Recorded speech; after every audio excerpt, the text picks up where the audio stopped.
아멘.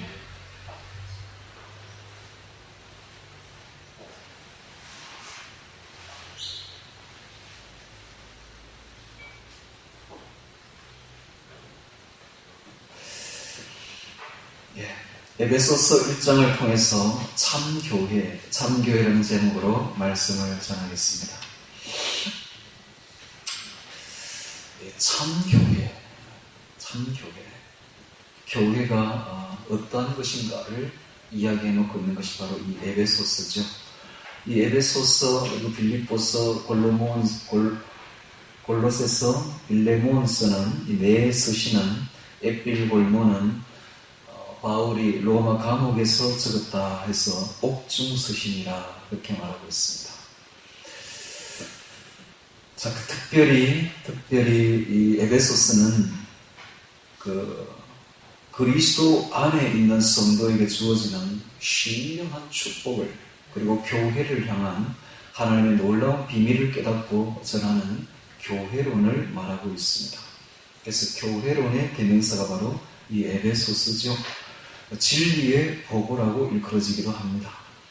자, 이 에베소서는 바울이 로마의 비교적 자유로운 가택연금 상태의 감옥에서 그렇게는 나중에 갇히게 되는 그러한 감옥이 아닙니다. 아니고 아주 가택연금, 즉 비교적 자유롭게 사람들을 만날 수 있고 활동할 수 있게 있는 밖으로 나가지만 못하는 그러한 상태에서 이 에필골몬을 써서 보내게 되는데요. 이 특별히 에베소서는 두기고편으로 에베소 교회를 보내게 됩니다. 이 에베소 교회가 어떤 교회냐 하면 바로 소아시아의 중심입니다. 가장 큰 교회였죠. 가장 오래되고 가장 큰 교회였습니다. 그래서 이 에베소서는 초신자에게 보내는 서신이 아니에요. 그래서 아주 중견적인 그런 성도들에게 보내는 서신이기 때문에 수준이 좀 있습니다. 초신자에게 보내는 서신하고는 틀리지요. 그래서 아주 수준이 높아요. 그래서 스코트는 말하기를 핸델은 무릎을 꿇고 장엄한 메시아를 작곡하였고 바울은 고요히 꿇어앉아 이 장엄한 서신을 기록하였다라고 말할 정도로 이 에베소서는 아주 장엄합니다. 마치 태산줄령을 넘은 자가 정상에 고요히 서서 심산유곡을 바라보는 심정으로 쓴 아주 명상적이며 장엄한 서신이 바로 이 에베소서죠. 이 에베소서 1장에서는 참교회를 말하고 있는데 참교회란 무엇인가 하면 참교회란 참성도들이 모인 것이 바로 참교회지요. 그럼 참성도는 또 무엇인가? 참성도는 한마디로 표현하면 그리스도 안에 있는 사람들입니다. 그리스도 안에 있는 사람. 이게 바로 참성도들이에요.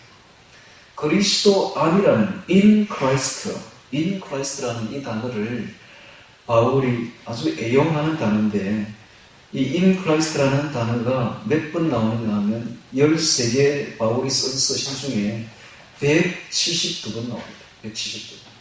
로마서에서도 우리 보았지만 계속 그리스도 안에서라는 말을 계속하고 있지 않습니까? 도대체 그러면 in Christ라는 이 사상이 무엇일까요?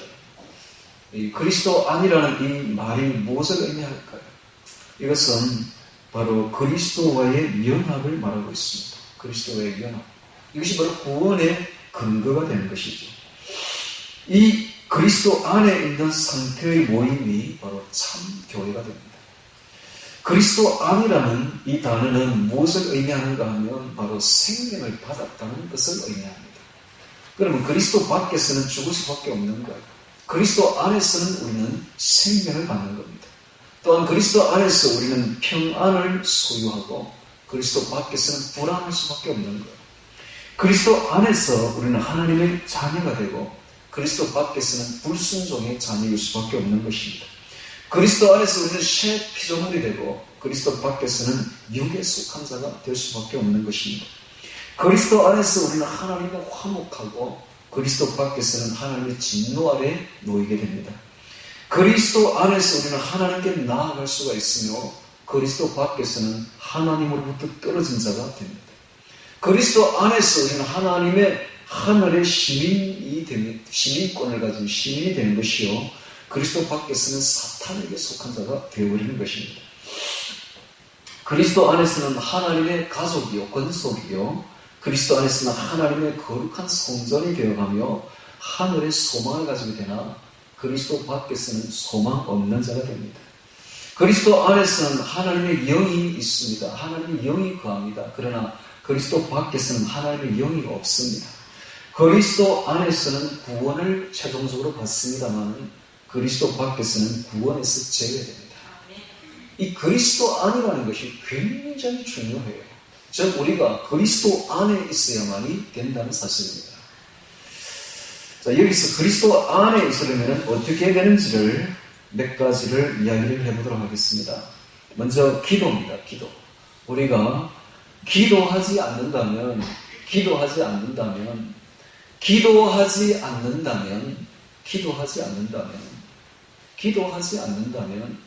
기도하지 않는다면 내가 왜 자꾸 이렇게 반복하는지 아십니까? 중요하니까. 기도하지 않는다면 우리는 절대로 그리스도 안에 있다고 말할 수 없습니다.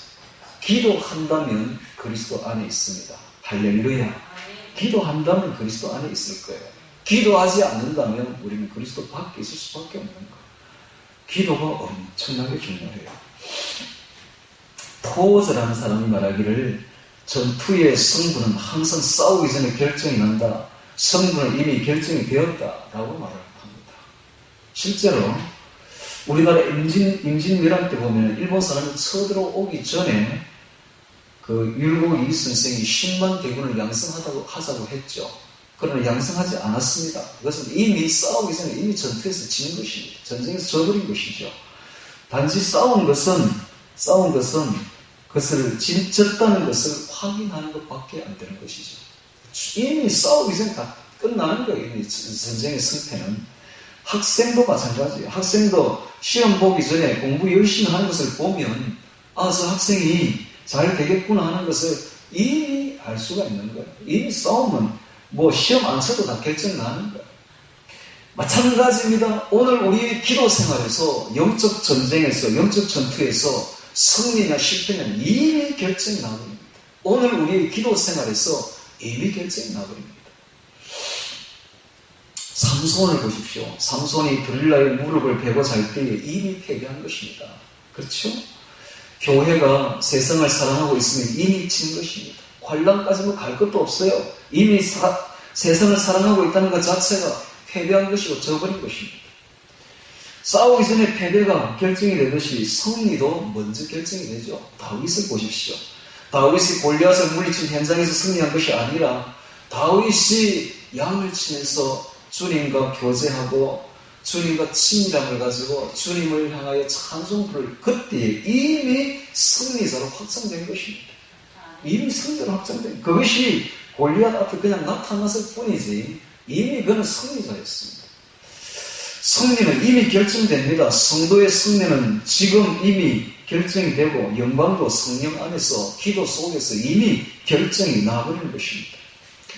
성도의 승리는 하나님 안에서 은혜 안에서 성령 안에서 기도 속에서 이미 승리를 쟁취하는 것입니다. 할렐루야. 은혜 안에 없으면 기름이 떨어진 미련한 다섯 처녀처럼 이미 패배하고 맙니다. 그래서 주님 오실 때 못 만나는 것이죠. 주님 오실 때 내가 휴거되느냐 휴거되지 않느냐는 자신이 잘 압니다. 이미 결정났어요. 이미 결정납니다. 그래서 승리와 패배는 그 전에 이미 결정이 되는데 기름이 있으면 기름 부음이 성령의 기름 부음이 있으면 승리하는 것이요. 기름 부음이 없으면 패배하는 것입니다. 기도하면 승리하는 것이요. 기도하지 않으면 이미 패배했다는 것을 알아야 됩니다. 예수님을 보십시오.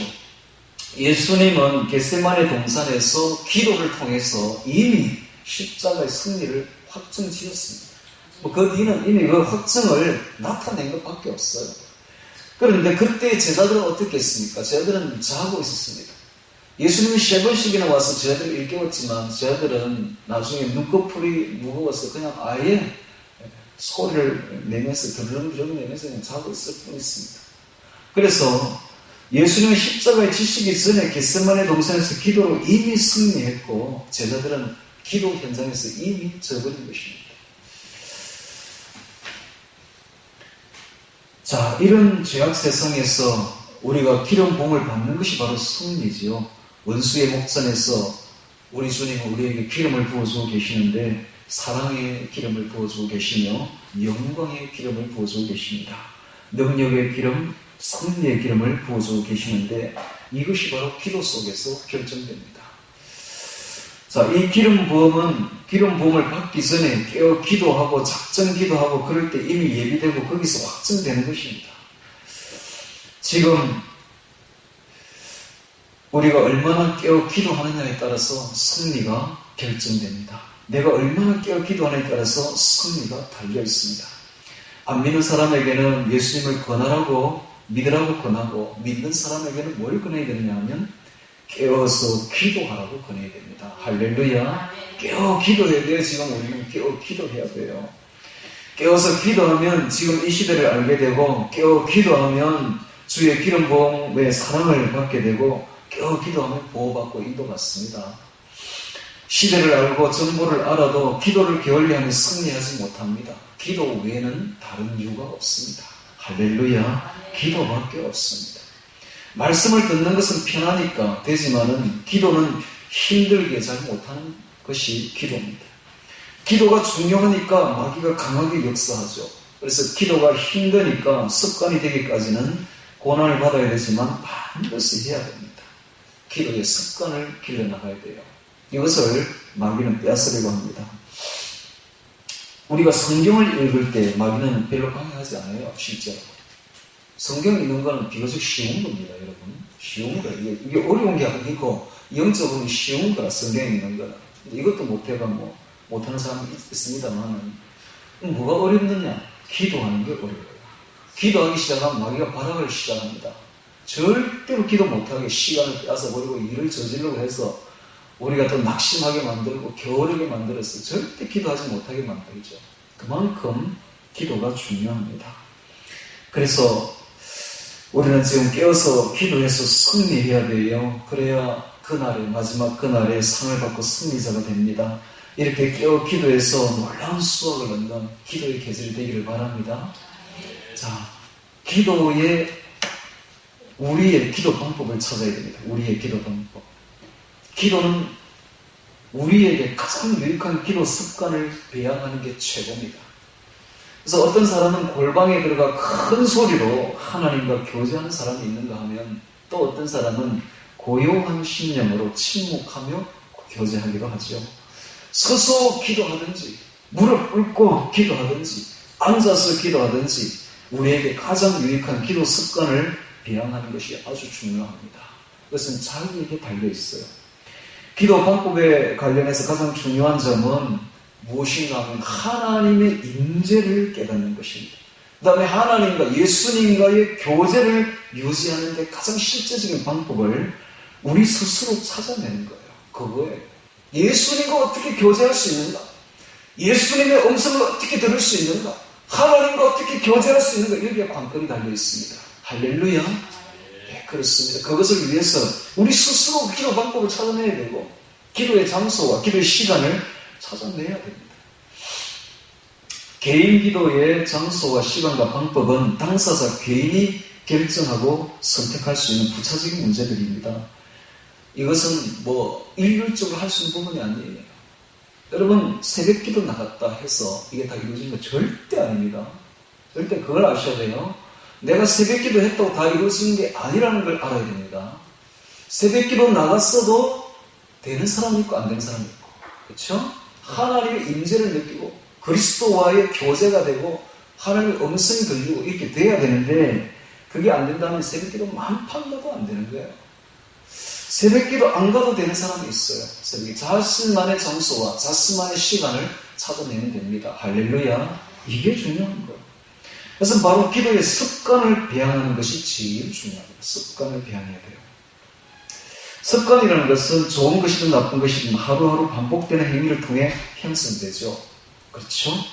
기도를 위해 따로 구별된 장소를 가지고 매일 시간을 정해놓고 규칙적으로 기도하는 것이 처음에는 매우 힘들고 어렵게 느껴지겠지만 하루하루 실천하다 보면 그것이 점차 우리의 생활의 일부가 되고 우리의 이제 습관이 되어가는 것입니다.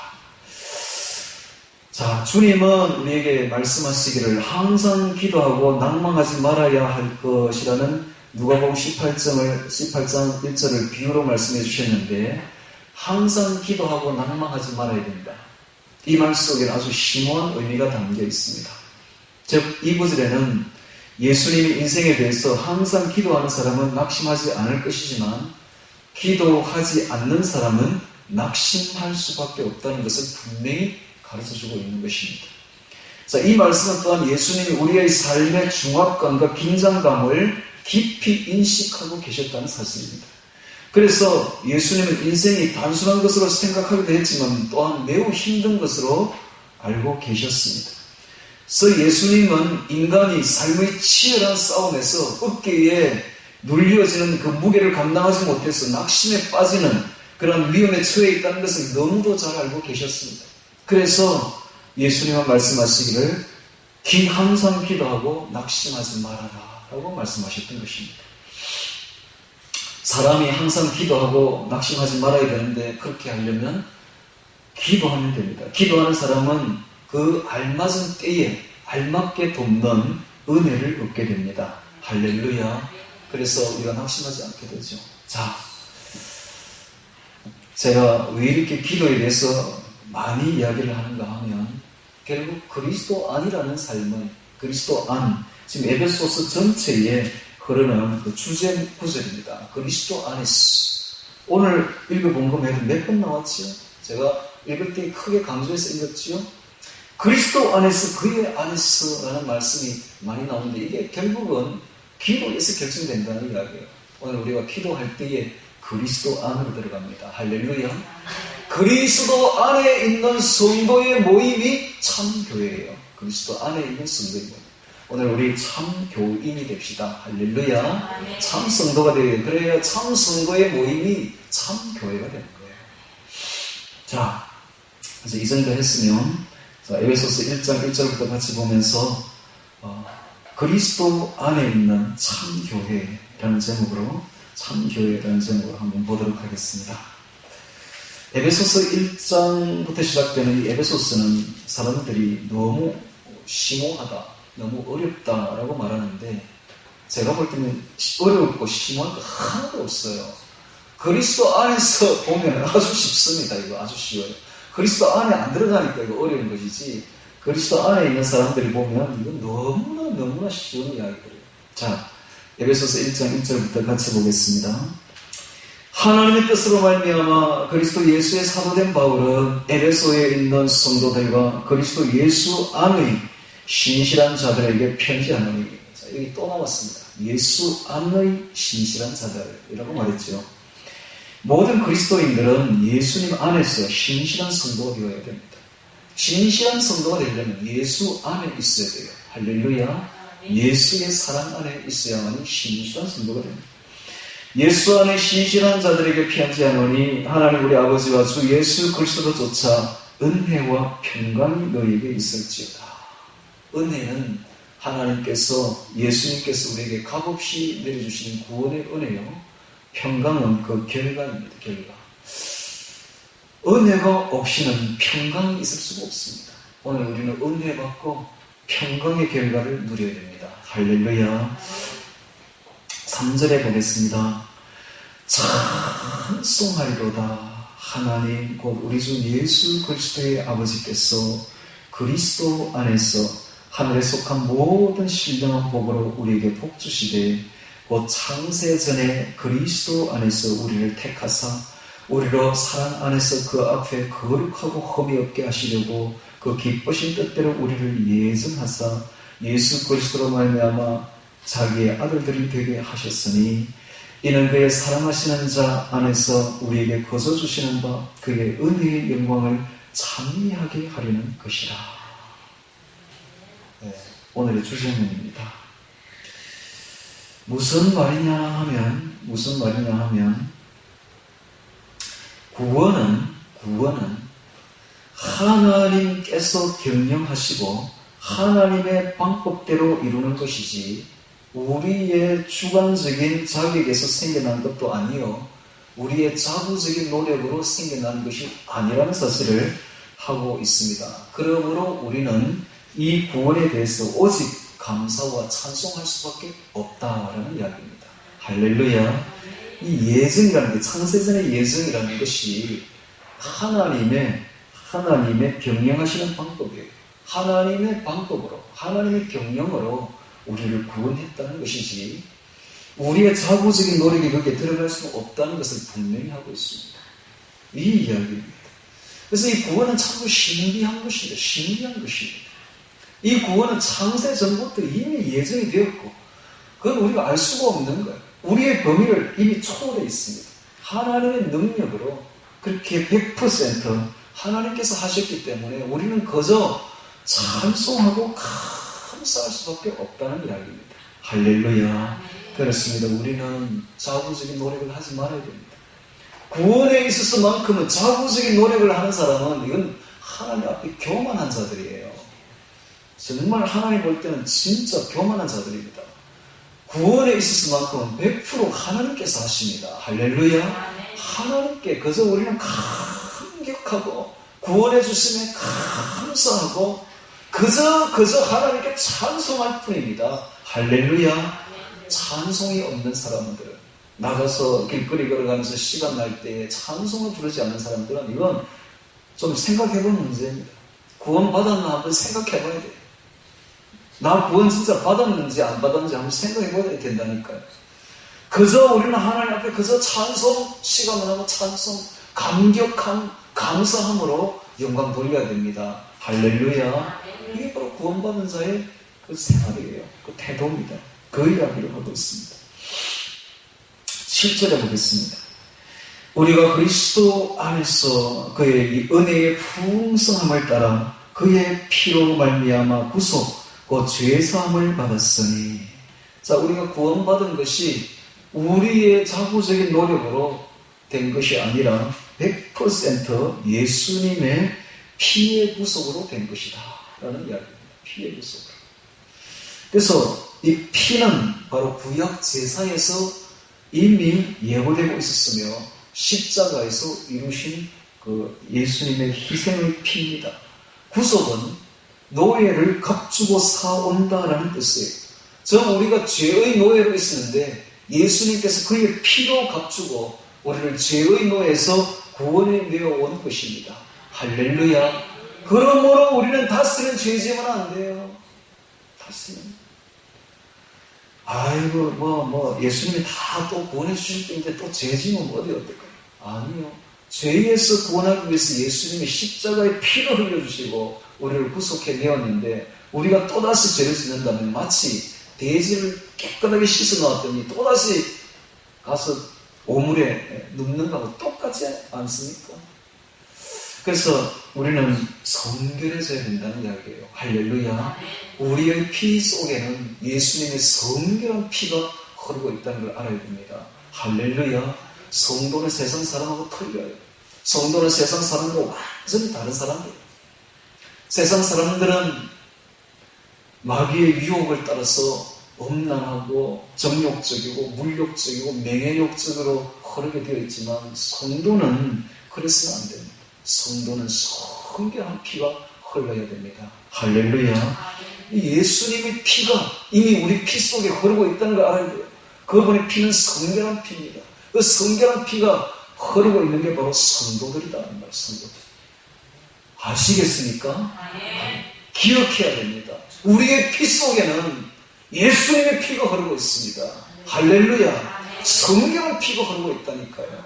내가 왜 이렇게 강조를 하느냐면 안 보다가 어제 저녁에 제가 인터넷에 프랑스 쪽에서 뭐가 테러가 일어났다 해서 뉴스 좀 보겠다고 각종 뉴스를 보는데 와 진짜 엄란한 동영상들이 왜 그리 많이 뜨는지 저는 그런 거 잘 안 보다가 한 번 보니까 진짜 더럽다 진짜 세상이.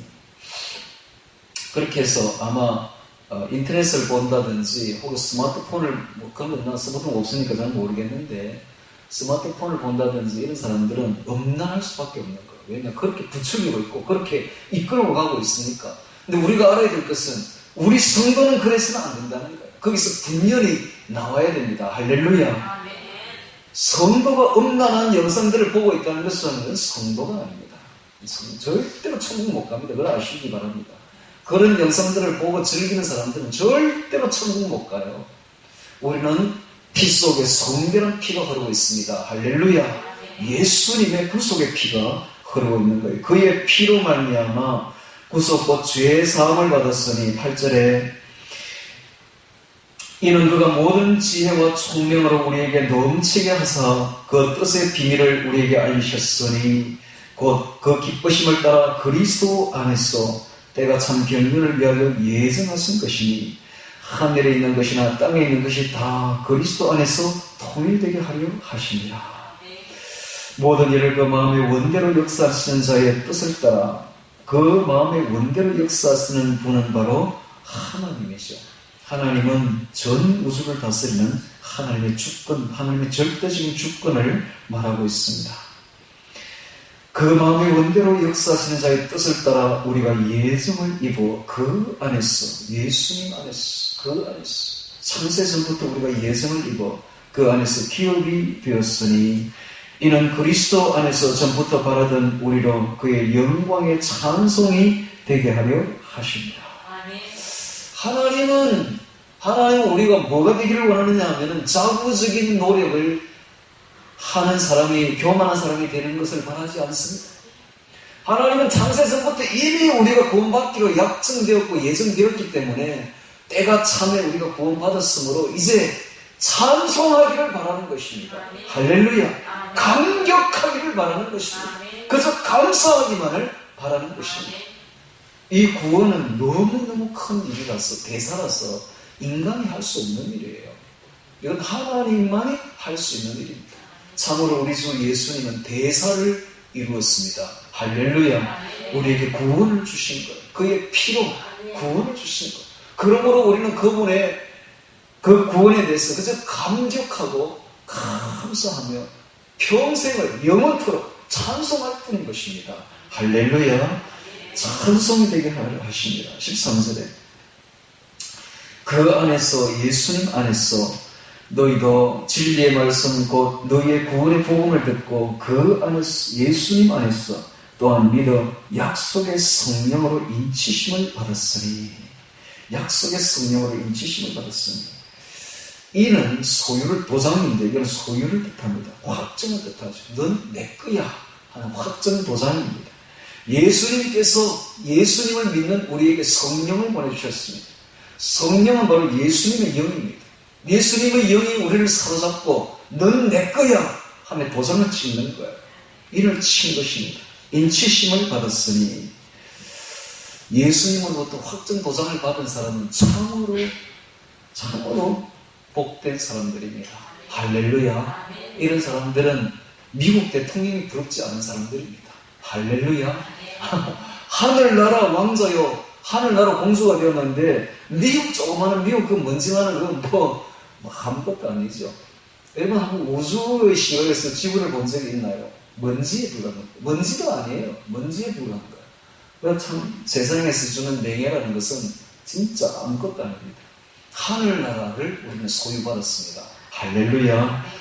약속의 성령으로 인치심을 받았으니, 자, 그런데 문제는 이 인을 받아는 것으로 끝나는 것이 아니라는 걸 알아야 됩니다. 아까도 제가 첫 수업에서 이야기했지만, 성도는 그래서 이 인침을 받은 걸, 이 성령의 역사를 처음에는 그냥 하늘에서 그냥 내려와요.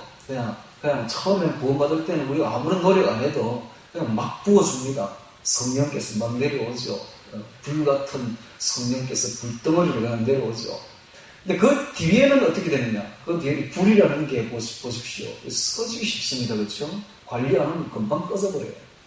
마찬가지입니다. 성령의 불도 마찬가지예요. 우리가 기도하지 않으면 이 성령의 불도 쉽게 꺼집니다. 이제는 우리의 노력이 필요합니다. 이 성령의 불을 유지하기 위해서는 우리도 절반 나아가야 돼요. 하늘에서 절반 내려오고 우리도 절반 올라가서 그렇게 이제 만나지는 것입니다. 하나님과. 그래서 처음에는 우리가 노력하지 않아도 막 들려와요. 음성이. 하나님의 음성이 막 들려오는데 시간이 지나면 우리가 노력하지 않으면 절대 안 들립니다. 그걸 알아야 돼요. 처음에는 그저 부어주지만 절대로 시간이 지나면서 결코 그저 부어주지 않습니다. 우리도 부지런히 주님을 찾아야 됩니다. 그게 바로 기도예요. 할렐루야. 우리의 노력이 절반 필요하고 하나님이 절반 내려와서 만나지는 게 바로 기도의 현장입니다. 그래서 기도는 진짜 힘든 겁니다. 그렇지만 그 습관을 길러야 돼요. 어떤 것도 희생해야 돼요. 그 시간과 그 장소는 희생시켜야 됩니다. 어떤 장소에도 나아가서는 안 되고 그 장소에 가야 되면 어떤 시간도 중요한 시간도 다 캔슬시키고 그 시간 되면 그곳에 나가야 되는 것입니다. 할렐루야. 그렇지 않고서 은혜 받을 수 없습니다. 자기만의 시간과 장소를 선택해야 돼요. 스스로 결정해 나가야 됩니다. 그래서 내만이 아는 장소, 나만이 있는 시간에서 우리는 성령의 임재를 경험하고 성령의 음성을 들으며 성령의 충만함으로 인침을 계속 받는 것입니다. 할렐루야. 14절입니다. 이는 우리의 기업의 보증이 돼서 그 얻으신 것을 구속하시고, 기업의 보증이 된다는 말은 성령의 인을 받으면 기업은 천국을 의미합니다. 천국이 보장된다는 거예요. 천국이. 즉 천국이 보장되는 그것을 어떻게 하나님은 우리에게 알게 하시는가 하는 성령 충만으로 보증을 시켜줍니다. 할렐루야. 보통 신랑이 신부에게 옛날에 가마를 보내죠. 가마를. 그 가마를 보면 그 신부에게 보내는 그 폐물이 들어있지가 않아요. 폐물을 보면 신랑이 나를 데려가는가 보다 이제 결정이 나는 거죠. 폐물을 보면, 결혼 폐물을 보면 마찬가지입니다. 하나님께서 우리를 신부로 삼으셨기에 폐물을 보내는 법입니다. 결혼 예물을 보내는 법이에요. 그 결혼 예물이 뭔가? 왜? 바로 성령 충만이라는 거예요. 할렐루야. 성령 충만을 유지해 나가야 됩니다. 14절에 이는 우리의 기업의 보증이 돼서 그 얻으신 것을 구속하시고 그 영광을 찬미하게 하려 하시니라. 결론은, 구원의 결론은 그 은혜의 영광을 찬미하게 하려고 구원시켰다는 거예요. 그러므로 우리 성도는 항상 구원에 대해서 감격해야 되며 감사해야 되며 찬송해야 됩니다. 할렐루야. 성도는 시간만 나면 길 걸어가면서 찬송해야 됩니다. 이게 바로 성도들이에요. 자, 15절부터 보도록 하겠습니다. 이를 인하여 주 예수 안에서 너희 믿음과 모든 성도를 향한 사랑을 나도 듣고 너희를 인하여 감사하기를 마지 아니하고 내가 기도할 때에 너희를 말하노라. 바울은 에베소 교회를 향해서 그 사랑을 듣고 믿음을 들었습니다. 그 신앙과 사랑을 듣고는 감사하기를 마지 아니하고 기도할 때마다 에베소 교회를 향해서 기도했다고 말하고 있는데요. 이 감사가 나옵니다. 이 감사는 제이 마르탱이라는 분은 이렇게 말했습니다. 감사는 예의의 가장 아름다운 형태이다. 예의 중에서 우리가 예의가 있죠. 예의 범절이 있죠. 예의는 상대방을 위하는 마음으로 나오는 태도죠. 이 예의 중에서 가장 아름다운 형태가 바로 감사다라고 말했습니다. 감사다. 그래서 상대방을 향해서 감사합니다라고 말하는 것은 최고의 아름다운 형태입니다. 바로 이 에베소 교회를 향해서 바울이 감사하기를 마지 아니한다 하는 말 속에서 우리는 이 바울이 얼마나 에베소 교회를 사랑하는지를 알 수가 있으며, 그 다음에 기도할 때마다 너희를 말하노라 했는데요. 이거 정말 어렵습니다. 쉽지 않습니다. 이 말 하기가. 사람들이 쉽게 이렇게 말을 해요. 기도할 때 저도 좀 기도해 주세요. 여러분, 이게 얼마나 어려운지 아십니까? 가장 사랑하는 형태가 기도로 나타납니다. 그걸 알아야 돼요. 내가 누군가를 최고로 사랑한다면, 가장 사랑한다면 반드시 기도할 때 그 사람 이름이 나오게 되어 있어요. 사랑하지 않는다면 기도 안 나옵니다. 절대 이름 안 나옵니다. 저희 누나의 딸이 이번에 12월 달에 결혼을 한대요. 그 소식을 제가 들었어요. 들었는데 기도를 안 하고 있었어요. 어느 날 기도를 하는데 갑자기 하나님이 음성으로 내게 나무라기 시작합니다. 너 왜 사위가 결혼한다는데 기도하지 않느냐?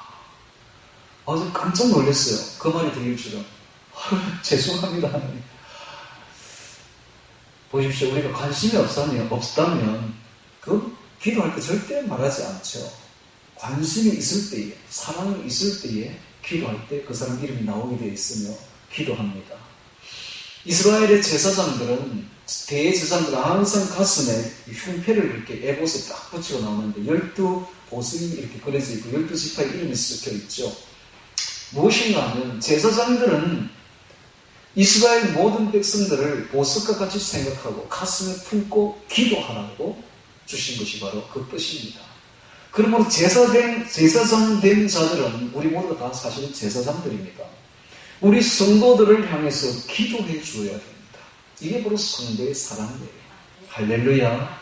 성도의 사랑이 뭐 맛있는 거 많이 주는 게 성도의 사랑이 아니라 기도해 주는 게 바로 성도의 사랑입니다. 교회는 어떤 곳이냐? 서로를 위해서 기도해 주는 곳입니다. 이 최고의 사랑입니다. 기도하는 사랑만한 사랑은 없습니다. 기도하는 사랑만한 사랑은 있을 수가 없습니다. 기도하는 사랑은 최고의 사랑이에요. 할렐루야.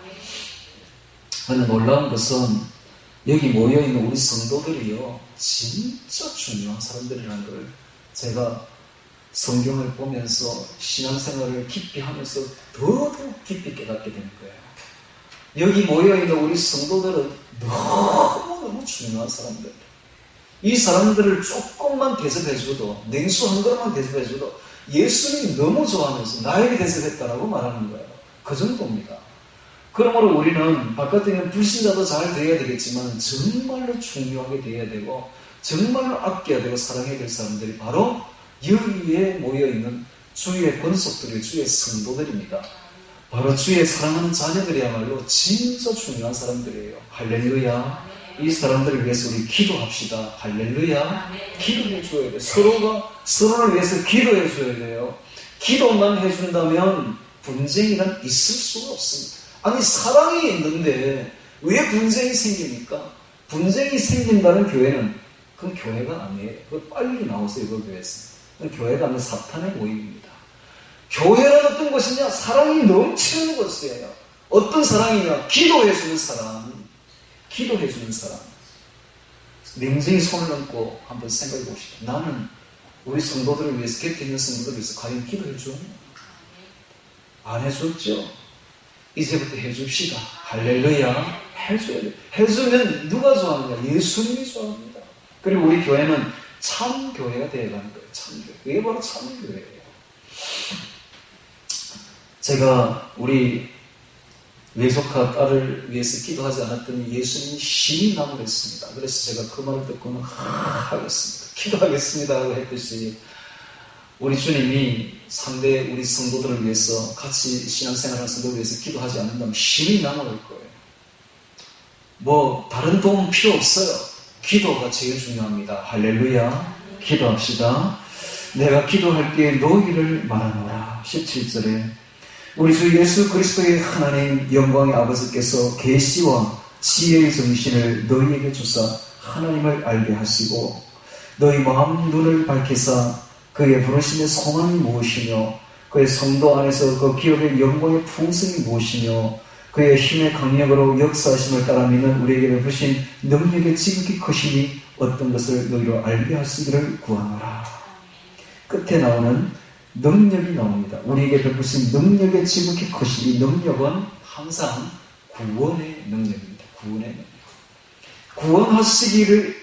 구원하시는 그 능력이 바로 항상 이렇게 능력으로 표현된다는 걸 알아야 됩니다. 능력 중에서 가장 큰 능력은 바로 구원의 능력이죠. 구원의 능력. 구원의 능력 이상의 능력은 없습니다. 그래서 우리에게 베푸신 그 강력한 힘, 구원의 능력이 크시니 어떤 것을 너희로 알게 하시기를 구하노라 했는데, 방금 말했던 이 구절들이 바로 이 에베소 교회가 초신자가 아니라는 것을 나타내고 있습니다. 초신자들에게는 이렇게 심오한 이야기를 하지 못하죠.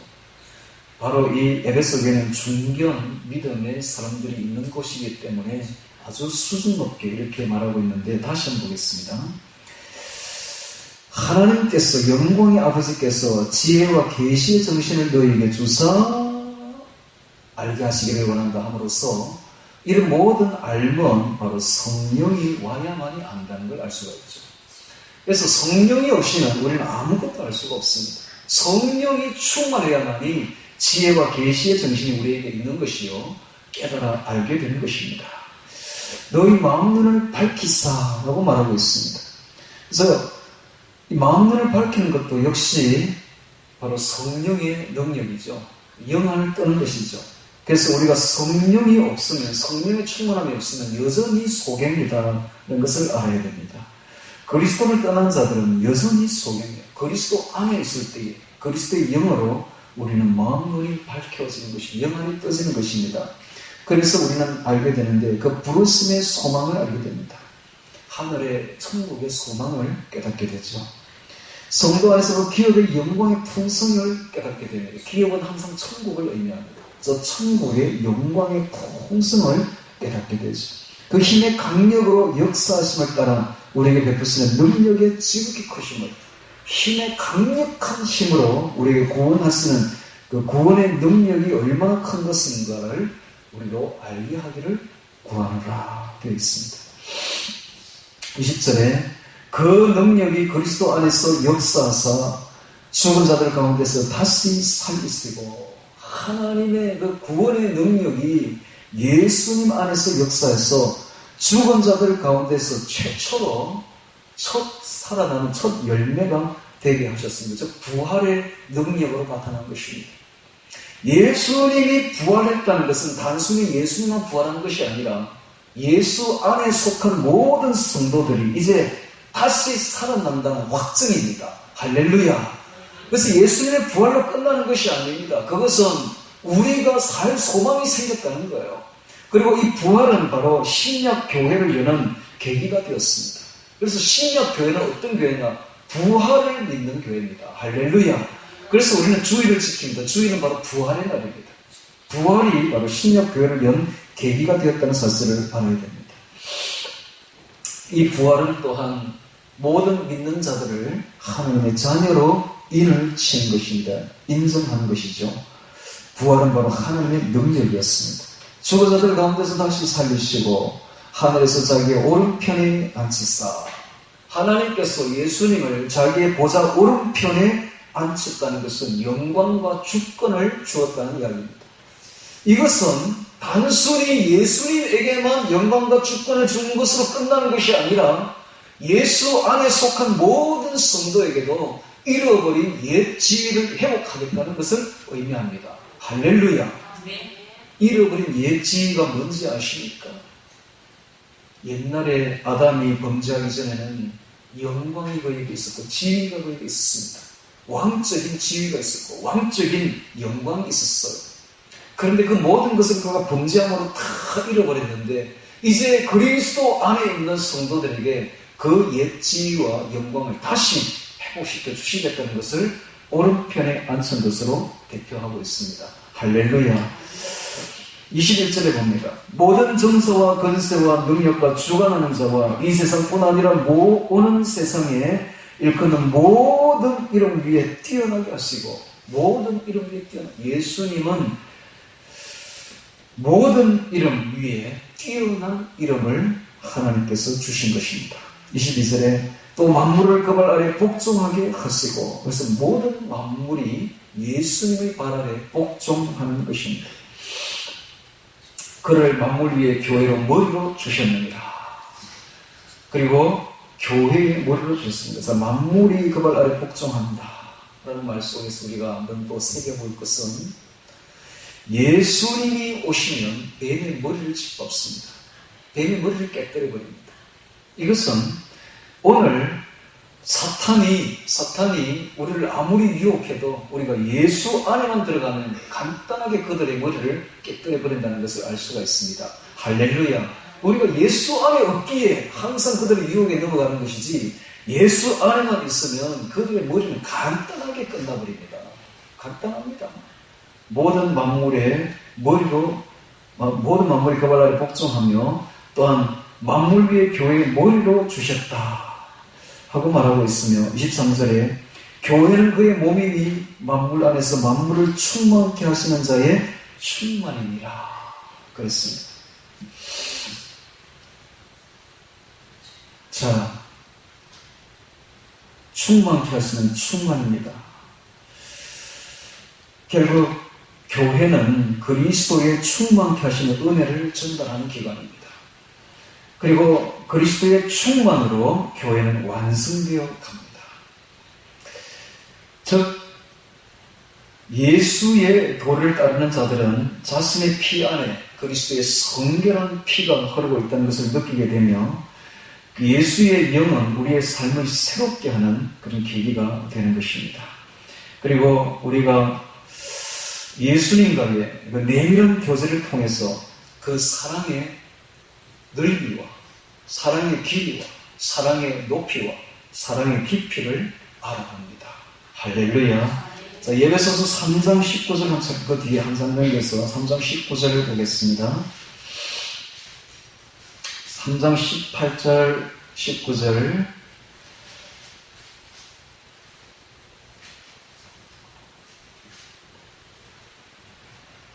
너희 모든 성도와 함께 지식에 넘치는 그리스도의 사랑을 알아 그 넓이와 길이와 높이와 깊이가 어떠함을 깨달아 하나님의 모든 충만하신 것으로 너희에게 충만하게 하시기를 구하노라. 그랬습니다. 예수님의 사랑이 얼마나 넓은지, 예수님의 사랑이 얼마나 긴지, 예수님의 사랑이 얼마나 높은지, 예수님의 사랑이 얼마나 깊은지 기도하면 깨달아져요. 할렐루야. 기도하면 깨달아져요.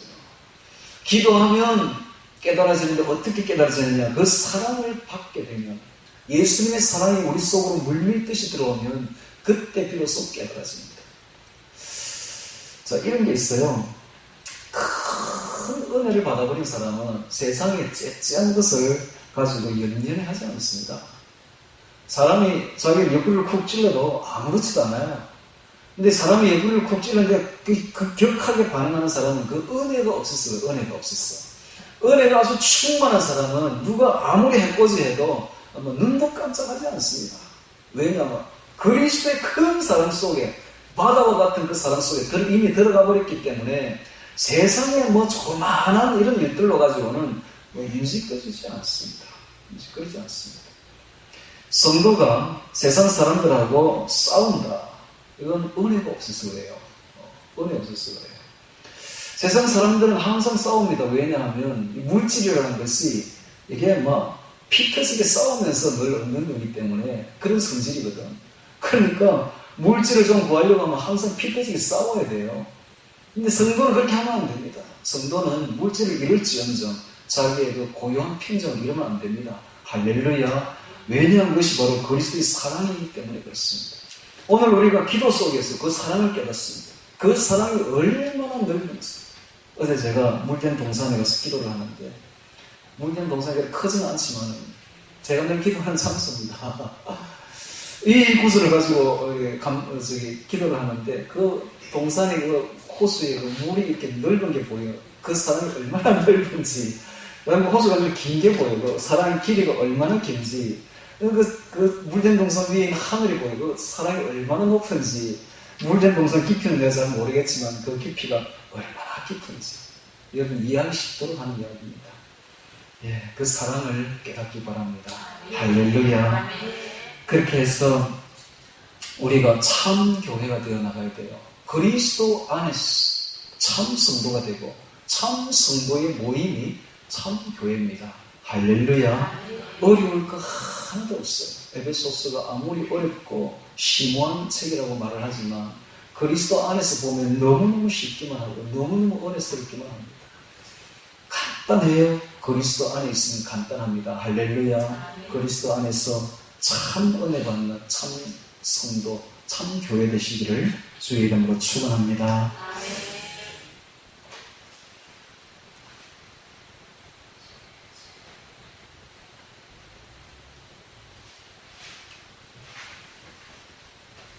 다 같이 오늘 제목 참 교회 기획하며 기도드리도록 하겠습니다.